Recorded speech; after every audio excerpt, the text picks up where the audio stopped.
vous allez voir que le prochain, qui est la mise en marché, là, j'en ai des exemples. Évidemment, je vous parlais que le cible, on travaille beaucoup en mise en marché. Ça fait que là, je me suis dit, ah ben ouais, là, c'est facile à trouver encore plus d'exemples pour la partie mise en marché. Bon, produit des Ducs de Montrichard. Pourquoi les Ducs de Montrichard, donc, sont en avant? Bien, écoutez, cette entreprise-là a dit, c'est beau, je fais un excellent produit, il est reconnu, il est apprécié, les gens l'aiment, il faut le distribuer. Comment est-ce que je fais? Alors, eux se sont grillés d'un camion, distribuent.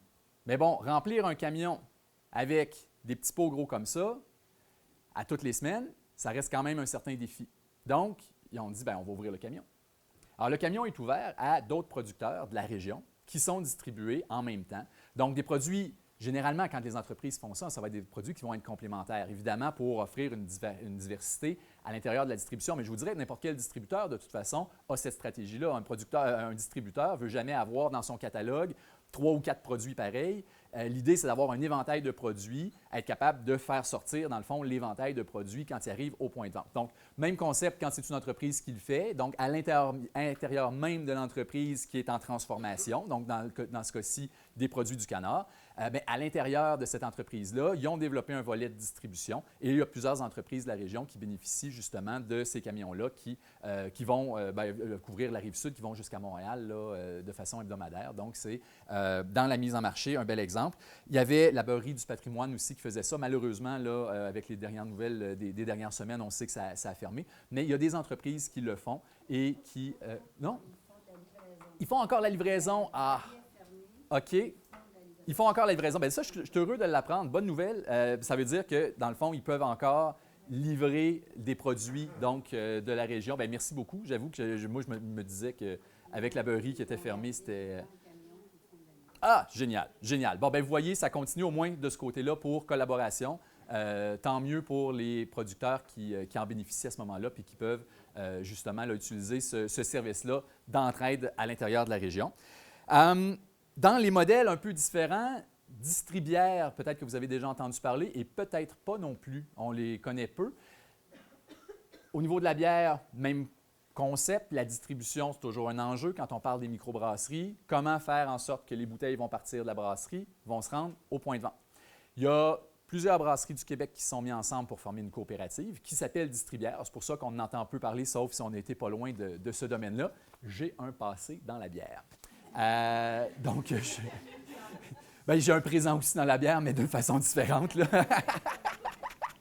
Donc, en fait, je suis le cofondateur de la brasserie à Rimouski. J'étais le premier brasseur là-bas. Je vais vous en reparler un peu plus loin même. Mais c'est ça, donc le monde de la bière, j'ai une vague idée de ce que ça représente. Les enjeux de la distribution, quoique à l'époque, nous, on avait le permis artisanal qui ne permettait pas de sortir la bière. Mais bon, les collègues, évidemment, m'en parlaient régulièrement, donc du défi de la distribution. Alors, des brasseries qui se sont mis ensemble ont fondé une coopérative et plutôt que les bières partent de chacune des brasseries puis aillent dans des centaines de points de vente au Québec, ces brasseries-là envoient leurs produits dans un entrepôt qui est centralisé à Montréal.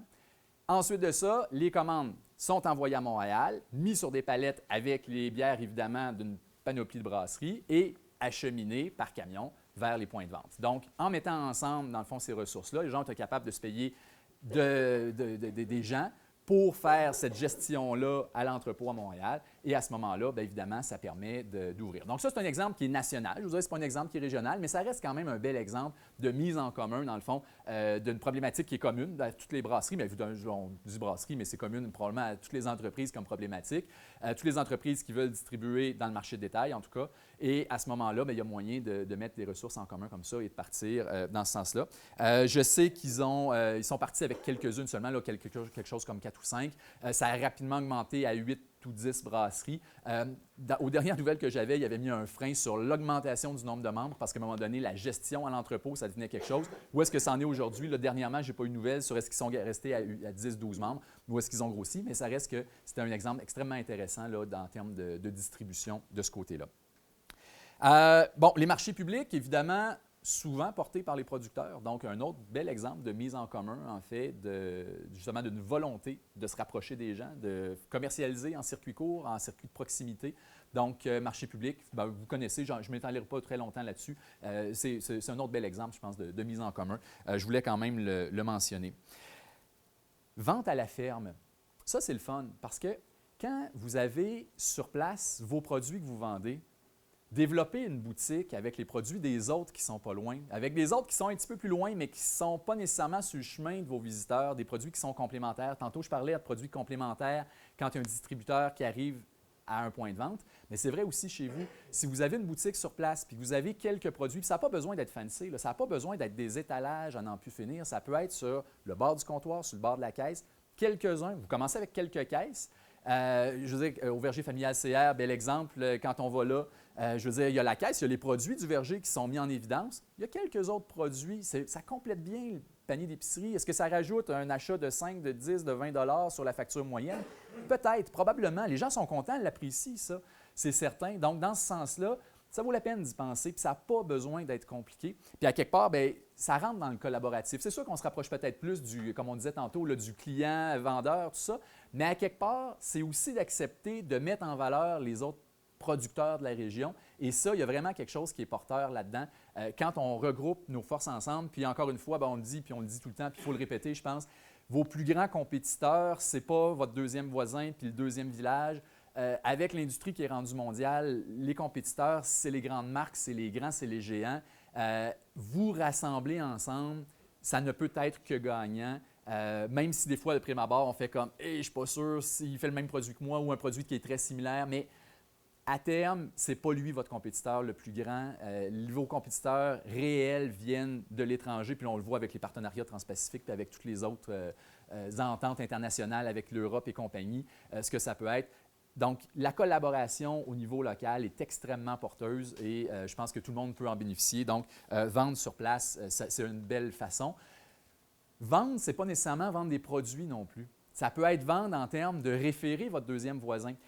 Dans le coin de Compton, c'est une pratique qu'ils ont beaucoup développée. Bon, on le sait, là, avec les Comptonales, il y a un beau bouillonnement de ce côté-là, mais quand on va sur place, c'est une pratique qu'on observe énormément. À la fin de la visite à la ferme, les gens vont référer le deuxième voisin. Vous avez aimé notre verger ou vous avez aimé notre liqueur de cassis si vous allez au domaine Ivesil, allez donc visiter la fromagerie ou allez donc visiter le verger ou allez donc visiter telle autre entreprise qui n'est pas loin. Il y a des distilleries, puis il y a un paquet. Prenez l'habitude de référer vos voisins. Si vous voulez, entendez-vous avec vos voisins pour qu'ils vous réfèrent aussi. Vous pouvez le dire, ça. « Hey, cet été, est-ce qu'on se fait de l'entre-référencement? » Puis prenez l'habitude de le faire. Vos clients vont aimer ça parce que vous allez prendre soin d'eux. Vous allez les référer à une entreprise en laquelle ils vont pouvoir avoir confiance. Ils ont aimé ça être chez vous. Bien, ils vont avoir le goût d'aller chez quelqu'un qui a aussi un bon produit, qui va aussi offrir une expérience qui est intéressante. Donc, référer les autres personnes, ça ne coûte rien, c'est gratuit. Les gens vont apprécier. Puis je suis sûr qu'en plus, vous allez avoir du monde de plus si vos voisins vous réfèrent. Donc, tout le monde est gagnant avec ce genre d'initiative-là et ça ne coûte rien du tout à faire. Il faut juste se mettre dans cet esprit-là. Juste pour faire un peu d'humour, entre producteurs, on appelle ça se gratter le dos mutuellement. Bien oui, c'est clair, c'est clair. Bien, puis encore une fois, la compétition n'est pas sur le même rang, est vraiment à l'extérieur du pays. Donc, se gratter d'eau mutuellement, je veux dire, c'est la façon de faire. En fait, c'est la façon de faire. C'est une excellente façon de faire. On va dire ça comme ça, là. Je pense que ça vaut la peine. Puis, encore là, c'est porteur à très peu de coûts. Donc, encore là, allez-y, gênez-vous pas. Puis, faites-vous un planning, ça vaut la peine. Qui est-ce qu'on réfère? Puis, dites-le à vos employés, qui est-ce qu'on réfère? Comment est-ce qu'on le fait? Prenez l'habitude de le faire. Tu sais, quand on va au dépanneur, ils nous offrent tout le temps le paquet de gomme ou je ne sais pas quoi, là. Bien, vous pouvez le faire, mais c'est bien plus le fun qu'un paquet de gomme. C'est votre deuxième voisin qui produit une petite rillette extraordinaire ou un saucisson, je veux dire, hallucinant. Je veux dire, c'est bien mieux qu'un paquet de gomme. Donc, bon. Donc, c'est à mon sens à moi. Là, je veux dire, je ne suis pas un mangeur de gomme, on comprendra. Par contre, j'ai un buveur de bière et là, mon prochain exemple arrive avec Route des bières de l'Est du Québec. Vous avez peut-être entendu parler. Alors là, j'amène un exemple très personnel. En fait, à l'époque de la brasserie, à un moment donné, bon, petite histoire rapide, on avait sorti la première 0.5 artisanale du Québec. Donc, c'était la seule en Amérique du Nord à cette époque-là. Puis, nous autres, on n'avait pas le droit d'embouteiller, comme je vous disais tantôt, mais on avait un gros show à Montréal, c'était le Festival Eureka. On allait présenter ça avec les étudiants de l'université qui avaient fabriqué la machine pour désalcooliser. On allait présenter ça en ville. Puis, là, j'ai dit à ma blonde, qui était aussi avec moi dans l'entreprise, on était 4, puis Lauriane s'occupait de la partie mise en marché. Puis là, je disais à Lauriane, regarde, nous autres, on ne vend pas à l'extérieur, il faut amener du monde chez nous. On s'en va à Montréal, je m'en vais toute une fin de semaine parler de notre super beau produit. Mais il n'y a jamais personne qui va pouvoir l'acheter, sauf s'ils viennent chez nous. Comment est-ce qu'on fait pour les amener? Ça nous prendrait une route des bières de l'Est du Québec. Donc, Lauriane est partie avec cette idée-là. Elle a fabriqué une route. On n'avait même pas appelé les autres brasseries autour. Nous autres, nos brasseries, on était 6. On était 6 à cette époque-là. Il y en a qui ont poussé depuis ce temps-là, mais on était 6 à cette époque-là. Il y avait Rivière-du-Loup qui s'en venait. Il y avait Amkoui, Matane. Nous autres, on était à Rimouski. Il y avait Carleton, L'Anse à Beaufils, puis les îles de la Madeleine. Ça fait que là, on a dit, ah bien là, c'est une route extraordinaire. En plus, c'est la 132, c'est facile. Là, en Estrie, les chemins vont dans tous les sens. Là-bas, tu as une route. Fait que, c'est comme, hey, écoute, c'est une vraie route. Là, linéaire, tu ne te trompes même pas, tu passes tout droit. Puis à Mont-Joli, tu peux tourner à droite. Là, si tu veux, mais tu fais la boucle dans l'autre sens. C'est pas tough, là.